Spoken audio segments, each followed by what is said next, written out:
What's going on, ladies and gentlemen? Welcome back to another episode of Next Up Sports Talk. Where we'll be talking about today, two players from the Reggae Boyz, the Jamaica Reggae Boyz national team. We're talking about one, Shamar Nicholson, and two, Warner Brown. Is Warner Brown going to be turned into Shamar Nicholson 2.0? I'm going to be explaining further. I know it's going to be like, what are you saying about this young footballer who's just getting on the scene right now? But when I explain it, you'll understand a bit further. But right now, I want to thank each of you for joining me today. Don't forget to hit that like and subscribe button. It does help with the growth and the visibility of the channel. Thank you once again. Thank you once again. If you like the video, thumbs up. If you don't like it, hit the thumbs down. But let me know in the comment section if you agree or you disagree with my sentiments and my thoughts in this said video. So we're not going to waste no more time. We're going to jump right into it. Let's do it. These two brothers right here, the two number 9s for Jamaica, is who I'm talking about today. But before I go any further, I would be remiss if I didn't. But thank you to my Lord and Savior for another one, because without him, none of this would be possible. And I mean, for me, none of this would be possible. I don't know about for you, but I'm going to give my Lord and Savior all the glory that he deserves. Now, let's get right into it, man. Shamar Nicholson, second leading goal scorer for the Jamaica Reggae Boyz national team. Great accomplishment. Fantastic accomplishment coming from where he's coming from, the struggles that he has had in his life. Overachiever, one would say, is Shamar Nicholson. Fantastic striker coming out of Jamaica. The circumstances, like I said before, delivering with as limited tools as possible. Just raw, natural ability, hunger, drive, dedication for the game and for getting his family in a better position. So big shout out and salute to Shamar Nicholson. One big ballser. This is not to talk down on Shamar Nicholson. This is to highlight the inconsistencies and the changes that need to happen in the organization that is the JFF, in my humble opinion. Warner Brown came on the scene. Another great example of hunger, determination, drive, willingness to get to the destination, no matter what the circumstances that is surrounding one Warner Brown. Where my hand at? There he is. So listen, let me get to it without even, hold on a second. Cool, let me just slide over it just a bit. Okay, good. So if you remember the games that Shamar Nicholson started scoring a lot of those games, Shamar Nicholson is the point of the attack. In other words, he's the one that's leading the press. He has to put the goalkeeper and the defenders in a certain position to try to cause a turnover. Cause him to kick the ball in an area where his teammate can get to it, and then they can be in the counterattack with numbers, right? We've seen it time and time again where Shamar Nicholson, the goals that he has scored, it's literally off rebounds and scrapping and fighting and battling and clawing his way to wherever the ball is to get a foot onto it to go into the back of the net, to shake the onion bag. You understand? Yeah, definitely. But the reason why I say 2.0, because you see young Warner Brown. Now, I don't want to get too ahead of myself. You see young Warner Brown. He's showing you that determination. He's showing you that grit, that hunger, that even off a penalty missed by Leon Bailey, which he shouldn't be missing, but, you know, people miss penalties. He was able to, with the hunger and the drive and determination, to get there and put the ball in the back of the net. He showed it time and time again that he might not have all the tools, but he has determination to do it.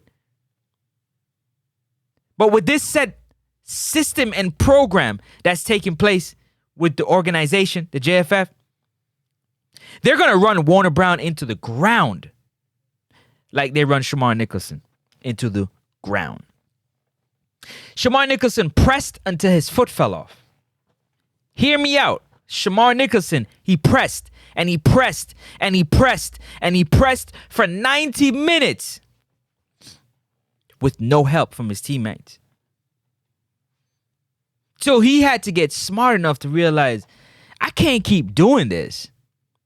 So I, being one of them, would say, man, Shamar looks lazy.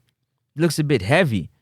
But to be honest with you, that wear and tear on your body to just press all game. You just running 90 minutes running. You look at your other teammates and everybody else is jogging.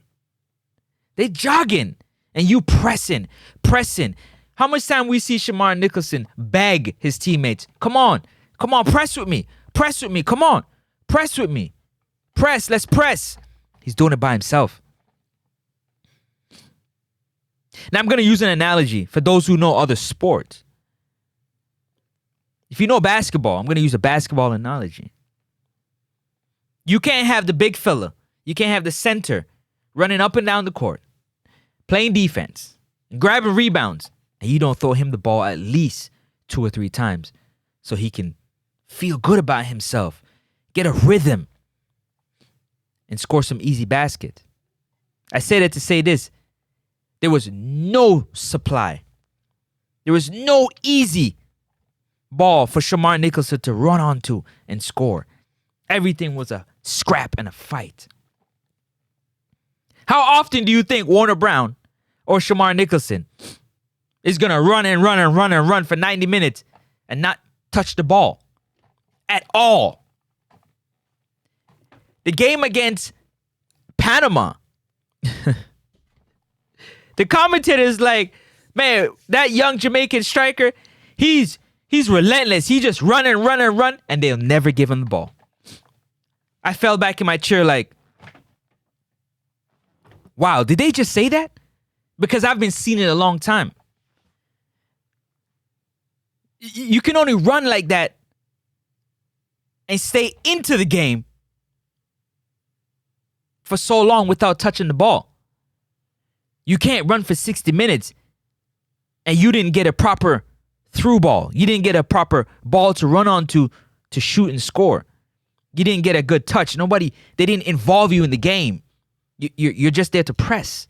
And if a rebound comes off the goalkeeper or the center back turns over the ball, you're there to pounce on it and score. So not skill set for me. Why I say Warner Brown will become, if the system don't change, he will become Shamar Nicholson 2.0. It's the way they're playing these players. It's what they're doing with these players. That's why I said Warner Brown, is he the next Shamar Nicholson 2.0? They're going to run his youth into the ground. And he's not going to show what his ability is with the ball at his foot because he's never going to get a ball at his foot. He's not going to get his teammates ain't going to put him in a position to where he can get a one-on-one and make something happen. Consistently. Because remember in the beginning, I talked about the inconsistency in the system. If you have 10 games and you get three solid chances where your teammates set you up, that's unacceptable. At this level, that's unacceptable. Again, in my opinion. Now, I ain't gonna preach on this too long, but I'm pointing it out for those out there that don't realize it. Watch it. It's very difficult. It's very difficult for anybody to run up and down and play defense and never get a chance to shoot the ball, whether you're shooting it with your hand or your foot. You got to involve Warner Brown into the game or he's just going to press like Shamar Nicholson. It gave him 2-3 more years. And, his legs are going to become heavy. Like they got cement boots on and his movement is going to be, and his lack of wanting to be out there is going to just decrease because you're doing your job by putting the press on, but nobody else is helping. Nobody else is there to offer any type of help. So that's my main reasoning for bringing that said topic to you, my people. And I want you to talk back to me in the comment section. Do you see any of the similarities in the way the system is using Shamar Nicholson to the way they're using Warner Brown? Do you see any similarities?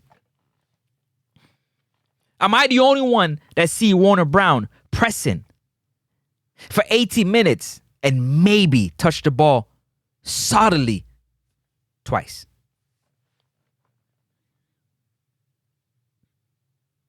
I've seen time and time again with Shamar Nicholson. I used to feel bad, like, man, not even nobody? Nothing? Nobody can make a play, put it on his foot, that, you know, he can fake and make a turn and shoot and score? Nothing? And now we seen in Warner Brown. Yeah, Warner Brown is scoring goals. That's all off raw talent and ability, hunger and drive to achieve greatness. It has nothing to do with the system. It has nothing to do with the system. The system is supposed to be in place to put these players in the best possible position so that they can do their thing.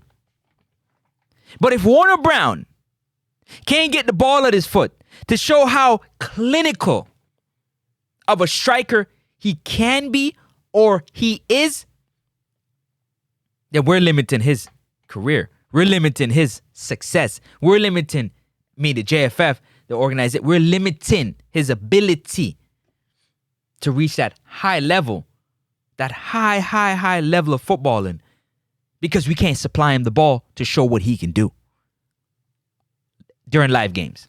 Not in training, during live games. No rebounds. No, where you actually knock the ball around, make a few passes, and then boom. Warner Brown is let through. He made a run. Boom, he's gone through. Him and the goalkeeper or him and the defender, he can show, oh, step over. We don't see none of that. So that's why I'm on it. I'm looking at it. I'm staring at it. We cry about we don't have no number 9s. Ain't nobody want to stand up there and chase for 90 minutes and never get the ball. Nobody wants to chase the ball for 90 minutes and never touch it on offense. Nobody wants to stay in the shape, hold the shape, press the line, and never get the ball. For 90 minutes, that's unacceptable. But you guys talk back to me. Let me know in the comment section if you agree or disagree. I love to hear what y'all got to say. But to me, I'm asking the question again. With the style of play of the Reggae Boyz, will Warner Brown be Shamar Nicholson 2.0 in this system? Two different players, two different skill sets, same hunger and desire, in my opinion, for what I see. But I'm talking about the system getting the best out of Warner Brown. The best out of Warner Brown. Because I give big respects to Shamar Nicholson becoming second all-time goal scorer for the Reggae Boyz. It's straight determination and heart. And I have to respect that. Big up yourself, Shamar. It's no disrespect to Warner Brown or Shamar Nicholson. I'm pointing out in the system. We're having these players run and run and run and run out their youth and not showing just how good they are because they cannot get the ball consistently. Y'all talk back to me, man. I'm up out of here, man. Francis, Nexus Sports. Don't forget to hit the like button. If you don't like it, hit the thumbs down. But definitely jump in the comment section, talk to me, and I'll talk back and let you know what we got going on. I got some more videos. Now, I told y'all in the Carter Media House that I'm coming with the video. Here it is, man. Here is the video. Y'all let me know what you're thinking. And I'm going to catch you on the next one. I got another one coming too. Because I'm not one of them that believe that Steve McLaren should be fired. And I'm going to explain later. I might do a live. But I'm going to explain why I don't think he should be fired. Yeah, I'm one of the ones standing on the side of Steve McLaren. Because I can see. Peace and love. I'm up out of here. One love, y'all.